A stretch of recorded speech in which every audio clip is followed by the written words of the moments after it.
Welcome to Jets Game Day with Robert Saleh, presented by Audi. Here's your host, Eric Allen. The Jets will battle the Broncos at Mile High this weekend, and I'm hoping that Nick Mangold and Bart Scott are ready to take us to new heights here today on Jets Game Day. See what you did there with the elevation, the new heights. You got small climb up that ladder, Bart Scott. Let's start with last week against Kansas City Chiefs. No moral victories for the Jets, but were you encouraged by what you saw from Zach Wilson?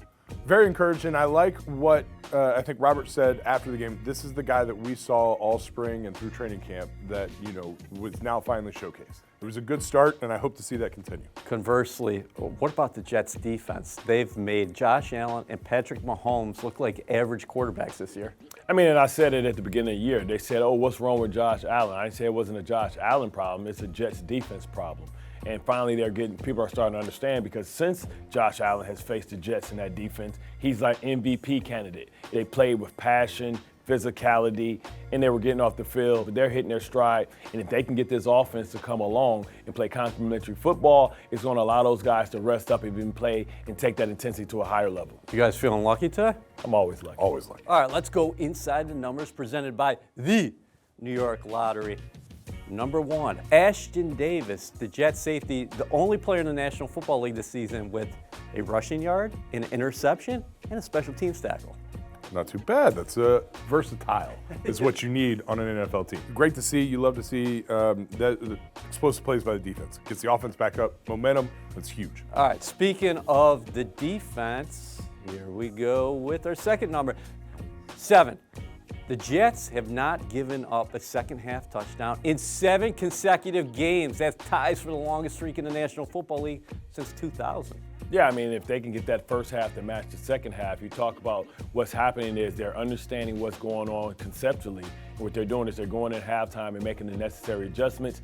The game slows down in the second half as you see what teams are trying to do to you, and they figure it out and they adjust to the game plan, and they dominate in the second half. And that just shows you that they continue to wear teams down on the offensive side with their pace and their intensity. All right, let's get to that third number right now. Mr. Mangold, 25. The Jets are number 1 in the National Football League in red zone defense. Teams have converted 25% of the time, just 3 of 12. That's huge.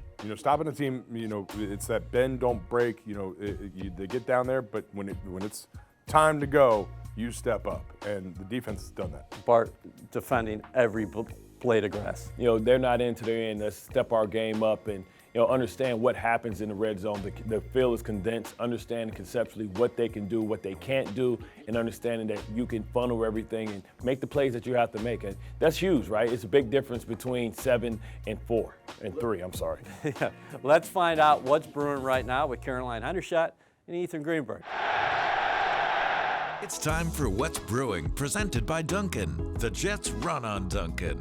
All right, Ethan, Jets on the road, week 5 in Denver. This is the 3rd year in a row that the Jets have played the Broncos at Mile High. Oh, you know what travels well? Good defenses. The Jets definitely have one of those, and let's shout out Bryce Huff. Coming off a career high 7 pressures, career high 38.9 pressure rate, and PFF Caroline has a stat called pass rush productivity. It measures how impactful pass rushers are. Bryce Huff, 2nd in the league only to Micah Parsons. Ooh, love that stat. Okay, let's go to the other side of the ball. Rookie guard Joe Tippmann has played in 2 games and has not allowed a single pressure on pass protection. Say that 3 times well as fast. done. Thank you. He's also top 6 in run blocking and pass blocking. And he's top 2, not 2 in the mullet game in the NFL. Number 1 overall. Let's talk about another PFF darling, Quincy Williams. 1st in coverage grade among linebackers, 3rd in just overall defensive grade among linebackers. He's having a great year. And he leads the Jets team in tackles for loss, and is tied for 1st in PDs. And great celebration. Yes it is. Coming up, Eric Allen will sit down with Jets head coach Robert Saleh. Jets Game Day with Robert Saleh is presented by Audi. Visit your tri-state Audi dealer to get behind the wheel of yours today, or visit AudiOffers.com for more information. In the shotgun, Tyler Conklin tight left, 3 receivers spread right. The 2-point try to tie the game. Zach Wilson takes the snap, drops back, quarterback draw, makes a man miss, runs to his left, dives at the goal line, reaches the ball out, he's got it, And Zach Wilson just grew up. He just showed his teammates how bad he wants to play, more importantly, what he's made of, and how he wants to win. Overall, do you hate losing more than you love winning? Oh man, good question. I always say you remember the losses more than you do the wins, and because the losses are the ones that scar you, and they leave a mark that you never forget. So I guess I hate losing more. The reason I say that is because I think the external narrative is, hey, it's a moral victory, or the Jets are talking about a moral victory, where if people watched you and watched the way you digest everything during those 60 minutes and the immediate moments afterwards, how upset you were. You didn't come out of there thinking win it all. You know, I've always said you got to treat both imposters the same. They're equal. One, I get it, you have the dopamine effect of feeling good, and the other one is misery. But you have to be able to hit the reset button and find all the positives and the negatives. So while the outside world may have been satisfied, a loss is a loss. They never ask how, they ask how many. So it's our job to get back to level ground and try to find all the positives and negatives that we can so we can get better. How encouraging is it, though, when you look at the film on Monday with the guys and say, hey, fellas, there's a lot to build off of here? For sure, there was a ton to build off of, you know, especially from the offensive side of the ball. Finally felt like we got into a little bit of a rhythm. I thought Zach played a really nice game. Still a lot of things that we can do better offensively with regards to yards after the catch, being more efficient and capitalizing when we have them, you know, when you have a team on their heels. Defensively, we got to come out of the gates faster. But with that said, you know, for the last 3 quarters, we outscored them 20-6. Did you think that performance from Zach Wilson was on the horizon because you expressed the confidence in him and he goes out and turns, has one of his best professional outings? I kind of joked around and I mentioned it before that, you know, it's like me on the driving range, right? I'll scare Tiger Woods on the driving range. I'll make some bets with him and feel like I'll get a couple on him. But I've got to be able to have the confidence to take it to the actual course and play well. And I've talked about practice and I know it's kind of a, you know, don't talk about practice, you know, because no one cares, and you shouldn't. But I'm just trying to get perspective on why am I talking the way I am, because practice does matter, because it shows something. Felt like as an offense, after the first quarter, it just kind of clicked into gear where things were working, guys were getting open, Zach was delivering the ball, the protection was good, the run game started opening up, and then he just got into a groove and started slinging it. How fun is it to watch him when he is letting it rip, like the back shoulder throws that we saw a few of those, the drive in the third quarter, the rip to Lazard for the touchdown? I don't know if fun is the word. I think it was more excitement for him. It's going to sound weird, you know, you think about what he's been through. And as much as we say ignore the noise and try to block it out, they know, you know, they're kids. They're all on social media. They hear it all. And I don't know if there's many people who could overcome what he's overcome and still go out there with the confidence that he has that he can do this. You know, I'm proud of him. You know, he's come a long way now. He's got to go do it again, and again and again and again and again. Because at the end of the day, consistency is the truest measure of performance. But it was good for him to prove to not only himself but to everyone around him that he does belong and that he can play this game at a very high level. I know this is a different season, but it's 7 straight games now without allowing a touchdown in the second half. What does that say about your defense? Credit to Brick and the staff that, you know, if one thing I think we do a really good job of is making adjustments. The challenge is let's get that in the first half. Yeah. Brick and those guys do a really nice job in terms of recognizing the way offenses are attacking us and making the changes that are necessary, and the players being so locked in to understanding what teams are trying to do to them that when we make those adjustments, it's instantaneous, and then the players have all the indicators they need to be able to play a lot faster. So, you know, credit to them, credit to the players, the coaches, you know, everyone putting in the work and truly understanding what we're trying to accomplish play in and play out. Speaking of being locked in, how about being number 1 in the red zone in the National Football League defensively? 12 trips your opponents have had, 3 touchdowns. Yeah, you know, Tony Oden does a lot of that, you know, from a red zone standpoint. He provides the study and all that. And it's been good that we've been, from a red zone standpoint, it's helped us stay in games, you know, make them earn field goals, and it helped us early in the game against Kansas City. It helped them to a field goal the first drive. Obviously, we gave up those 2 touchdown drives, but then they scored 6 the rest of the way, which, you know, if you can home the field goals, you'll always have a chance. Quickly, how about Ashton Davis? He's the only player in the National Football League this year with a rushing yard, an interception, and a special teams tackle. There you go. I tell the staff, I say, man, I'll tell you what, if you guys like takeaways, you like Ashton. If you don't, then you don't like takeaways, you know, because he always finds a way to get the ball. I love Ashton. I have a true, genuine appreciation for him. How about the matchup this week? You guys going to Denver to take on the Broncos. I know you're going to keep the main thing because you're going to be asked a lot about Sean Payton and Nathaniel Hackett, but can you just talk about what you see from the Broncos so far? Whenever you bring in a whole new coaching staff, and you're going to have adjustments. You know, this team last year, defensively speaking, for them, they're the 6th best defense in football. I think they're definitely a top 10 defense. The Miami game is what they get labeled on, but that's not them. They're actually a pretty darn good, pretty good defense, and for the most part, it's the same defense that we battled with last year, where when we went up there and won 16-9, I think it was. Offensively, you know, Russell's dropped a lot of weight. He's actually playing really well. He's moving around in the pocket a lot better. Underrated football team, and definitely going to be a big challenge. Thanks, Coach. You got it. This exclusive interview with Robert Saleh was presented by Audi. Visit your tri-state Audi dealer to get behind the wheel of yours today, or visit AudiOffers.com for more information. Coming up, Bart Scott and Nick Mangold will break down the key matchups for this weekend.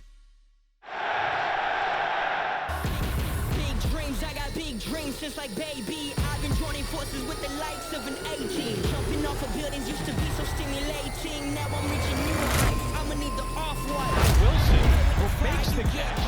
Puts it over my head.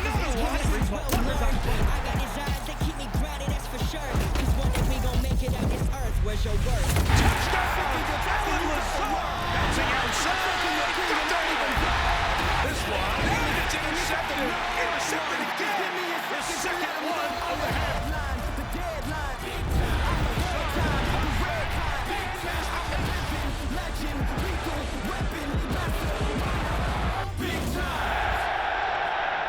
This film breakdown is brought to you by your local Kia dealers. Discover what happens when rugged capability meets true performance. Learn more at kia.com. Kia, movement that inspires.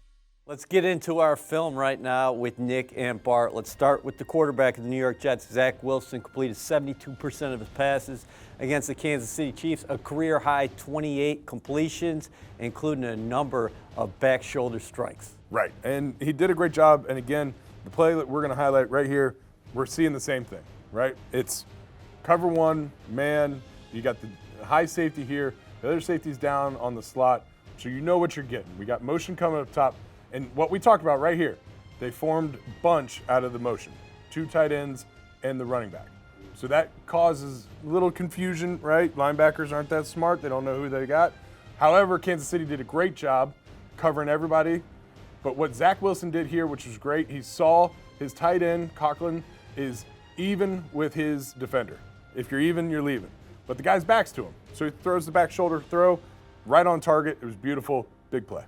Bart, you've been emphasizing the importance of bunches against man coverage. Yes, and communication. And, you know, the Jets got that. And, you know, we're going to talk about football at its highest level, right? Because this is some complicated stuff. So try and stay with me. Don't worry, you'll understand it in the morning. This is football one-on-one. And right we're here. talking about Bryce Huff here. Yeah, right? Bryce Huff is the guy who makes it all, makes everybody right. This is what you need to understand, right? I can't explain the whole thing, so I'm just going to show you guys one side of it.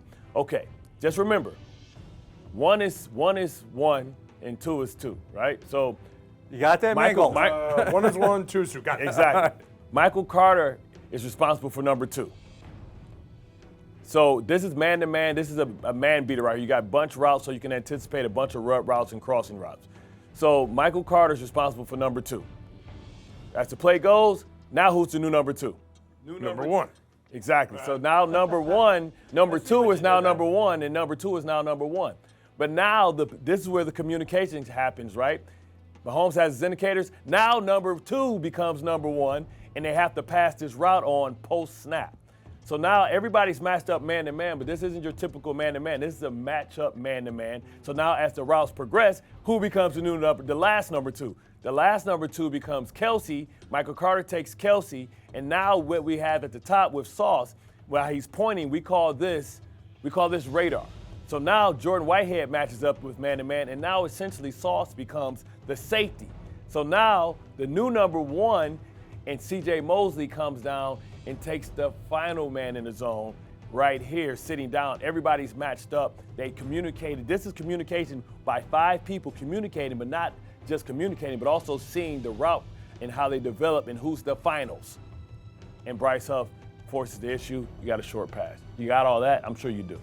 1 is 2, 2 is 1, 1 is 1, and 2 is 2. You know what? I'm going to give you guys 100% grade for that film. Thanks for grading on the curve. Thank you. Yes.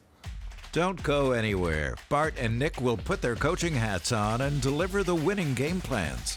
Jets Game Day with Robert Saleh is brought to you by MetLife, the official insurance company of the New York Jets.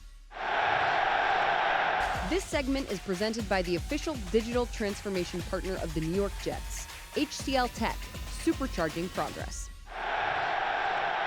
Welcome back to Game Day with Robert Saleh, week 5 of the Fantasy Corner. Ethan, who's your pick this week? I have a sneaky suspicion that you have a sneaky suspicion who this is. This is Breece Hall, because last year at Denver, it's where Breece Hall's stellar rookie season ended. This is also where Breece Lightning, the term was coined by Ian Eagle on the call for the 62-yard touchdown. This guy behind us, Breece Hall, had 4 carries. He had a 62-yard touchdown. He finished with 72 rushing yards only on 12 snaps. And right now, Caroline, the Broncos defense ranks dead last in the NFL against the run. And coming off the news that Breece Hall no longer on a pitch count, coming off a game where he only had 6 carries but had 56 yards, this is a great play in my opinion. Yes, and it is the return of Breece Hall in Denver. Big game. If you believe in revenge games, you have to start Breece Hall today. 100%. Okay, I like this pick. Let's go to the other team. I'm going to go with Courtland Sutton.